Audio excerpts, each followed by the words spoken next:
की बात है, जंगल के पास एक लकड़हारा रहता था। वो जंगल में लकड़ी इकट्ठा करता था और उन्हें पास के बाजार में बेचता था कुछ पैसों के लिए।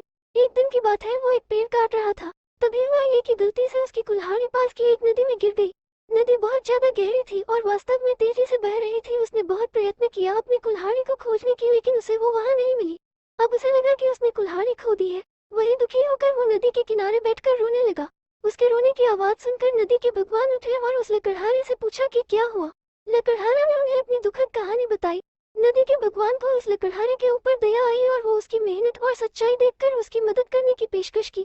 वो नदी में गायब हो गए और एक सुनहरी कुल्हाड़ी वापस लाया, लेकिन लकड़हारे ने कहा कि यह उसका नहीं है। वो फिर से गायब हो गए और अब की बार उन्होंने चांदी की कुल्हाड़ी लेकर वापस आए, लेकिन इस बार भी लकड़हारे ने कहा कि ये कुल्हाड़ी उसका भी नहीं है। अब नदी के भगवान पानी में फिर से गायब हो गए और अब की बार वो एक लोहे की कुल्हाड़ी के साथ वापस आ गए। लकड़ी का कुल्हाड़ी देखकर लकड़हारा मुस्कुराया और कहा कि यह उसकी कुल्हाड़ी है। नदी के भगवान ने लकड़हारे की ईमानदारी से प्रभावित होकर उसे सोने और चांदी की दोनों कुल्हाड़ियों से भेंट किया। सीख, इस कहानी से हमें ये सीख मिलती है कि ईमानदारी सर्वोत्तम नीति है।